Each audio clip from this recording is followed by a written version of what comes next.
سلامت ہے professor of گیسٹرنٹرالوجی. آپ سے بات کریں گے. یہ کافی کامن سمٹم ہے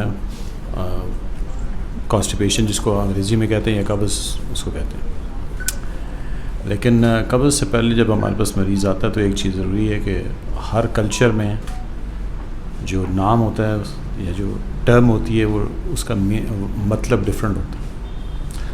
سو یہ یاد رکھنا چاہیے کہ قبض جو ہے وہ سرحد میں جو ہے وہ ایکچولی ڈائریا کو کہتے ہیں کئی دفعہ KPK میں. سو یہ کئی دفعہ پرابلم ہوتا ہے. سو اگر آپ جا کے KPK آدمی ڈاکٹر کو بتائے گا مجھے قبض ہے اور اس کو قبض کی دوائی دے گا تو زیادہ ہو جائے گا. So first thing is to clarify کہ سمٹم کا مطلب کیا. دوسرا یہ ہے کہ یہ کافی کامن سمٹم ہے. اس کی ہم اپنے لحاظ سے ڈیفینیشن کرتے ہیں، لیکن اس کا عام طور پہ جو سمجھا جاتا ہے کہ نمبر 1 کئی دفعہ دیر سے آئے، کئی دنوں کے بعد بڑا پیشاب آئے، یا سخت آئے یا زور لگانا پڑے اور تکلیف کرے تو اس کو ہم قبض کہتے ہیں. اس کی جو وجوہات ہوتی ہیں وہ نمبر 1 کئی دفعہ اسے ہم کہتے ہیں سیکنڈری کانسٹیپیشن ہے. سیکنڈری کانسٹیپیشن کا مطلب ہے کہ کوئی وجہ کوئی اور ہے جس کی وجہ سے یہ ہے، اور کئی دفعہ اسے ہم پرائمری کانسٹیپیشن کہتے ہیں جس کا مطلب ہوتا ہے کوئی وجہ نہیں ہے لیکن قبض ہو رہی ہے.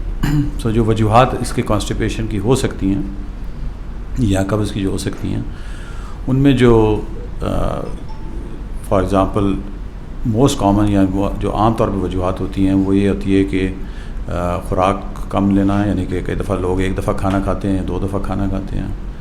یہ لو فائبر ڈائٹ لینا جس کا ڈاکٹر صاحب نے ذکر کیا، پانی کم پینا، ایکسرسائز کم ہونا، یہ موسٹ کامن وجوہات یہ ہوتی ہیں.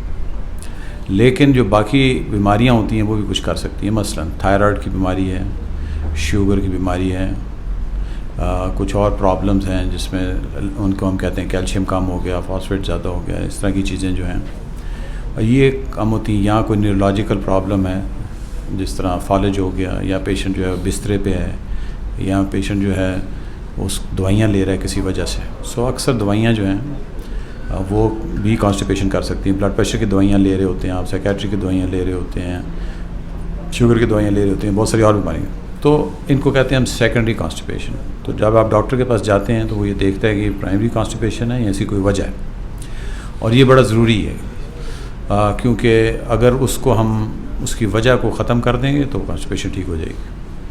اور یہ کافی کامن سمٹم ہے، یعنی کہ کیوں ہم یہ اس پہ ایمفسائز کر رہے ہیں، اس کو ہم نے کیوں سلیکٹ کیا آج کے لیے، کہ تقریباً 15 سے 20% لوگ جو ہمارے پاس آتے ہیں گیسٹرنٹرالوجسٹ کے پاس آتے ہیں یا فزیشین کے پاس جاتے ہیں ان کو یہ سمٹم ہوتا ہے. سو جس کا مطلب ہے ہر 10 میں سے 2 لوگ جو ہیں ان کو یہ ہے.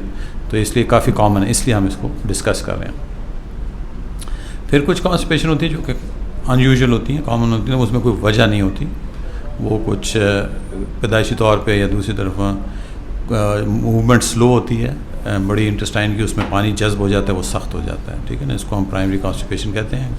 کم ہوتی ہے، خواتین میں زیادہ ہوتی ہے، یوزلی 16-17 سال کی عمر میں سٹارٹ ہوتی ہے، باقی سارے. سو باقی ایج کے ساتھ کچھ چینجز آ جاتی ہیں جسم کے اندر، اور اگر آپ ڈائٹ کا خیال نہ رکھیں، ایکسرسائز کا، مسل ویک ہو جائیں تو بھی یہ پرابلم ہوتا ہے. پھر ایک خاص قسم کی کانسٹیپیشن ہوتی ہے جو کہ ایکچولی کوآرڈینیشن کا پرابلم ہوتا ہے، مسل کی کوآرڈینیشن کا. یعنی کہ اس کے اندر پیشنٹ جو ہے وہ زور لگاتا ہے لیکن آتا نہیں ہے، مطلب جو، تو اس کو ہم کہتے ہیں ڈس انرجی کانسٹیپیشن. کم ہوتی ہے. 15-20% جو سارے پیشنٹ، اگر سارے پیشنٹ جو ہم ملائیں 100 پیشنٹ جن کو کانسٹیپیشن میں سے 15-20 کو ہوتی ہے. یہ کئی دفعہ آپریشن کے بعد ہو جاتی ہے. خواتین میں جب گائنیکالوجی کا آپریشن ہوتے ہیں ان کے بعد ہو جاتی ہے، ہیمراڈز کے آپریشن کے بعد ہو جاتی ہے، ویسے ہو جاتی ہے. تو اس کے اندر مسلز کوآرڈینیٹ نہیں کرتے پیٹ کے، اور نیچے جو ہوتے ہیں وہ ریلیکس نہیں ہوتے، اس کے ساتھ ہوتا ہے. تو یہ ساری چیزیں، ان کی وجوہات اگر آپ کو تھوڑا سا آ گئی ہو تو اس لیے صرف سمٹومیٹک ٹریٹمنٹ لے لینا جب آپ جاتے ہیں کسی کے پاس، اکثر لوگ یہ کہتے ہیں کہ جی ہم نے یہ دوائی استعمال کر لی ہے، تو وہ مناسب نہیں ہے. تو ایک دفعہ ڈاکٹر کو ضرور دکھانا چاہیے جو یہ کام کرتا ہو، تاکہ وہ یہ آپ کو پتہ کر سکے کہ یہ پرائمری کانسٹیپیشن ہے، سیکنڈری ہے، یا یہ ڈس انرجی کانسٹیپیشن ہے. کیونکہ ورنہ یہ پرابلم چلتا رہتا ہے، کرونک ہو جاتا ہے اور کافی تکلیف دیتا ہے. ٹھیک ہے جی. سو یہ جنرلی ہے. لیکن ایک جو امپورٹنٹ چیز ہے جو کہ ہم وہ ہے، اس میں یہ ہوتا ہے کہ جب تھوڑی عمر زیادہ ہو جائے تو اس میں کانسٹیپیشن کئی دفعہ سرطان کی وجہ سے، بڑی آنت کے سرطان کی وجہ سے ہوتی ہے. تو یہ، تو اس میں ہم بہت ساری چیزیں، بہت ساری انویسٹیگیشنز کرتے ہیں. ان کے اندر کولونوسکوپی وغیرہ بھی ہوتی ہے جس میں ہم ڈائریکٹلی دیکھتے ہیں یہ سارا. تو اس لیے یہ ساری چیزیں جو ہیں یہ اس وقت واضح ہوتی ہیں جب آپ ڈاکٹر سے بات کرتے ہیں, وہ ہسٹری لیتا ہے, فزیکل کریمنوگرافی کرتا ہے, باقی سارا.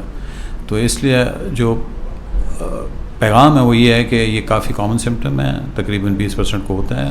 اگر ہو جائے تو آپ ڈاکٹر کے ساتھ پاس ضرور جائیں, ایک دفعہ اس کے ساتھ ڈسکس کریں, وہ یہ واضح کر دے کہ جی کس قسم کی کانسٹیپیشن ہے, پھر اس کے بعد دوائی استعمال کریں. خام خواہ دوائی استعمال نہ کریں, ٹھیک ہے جی.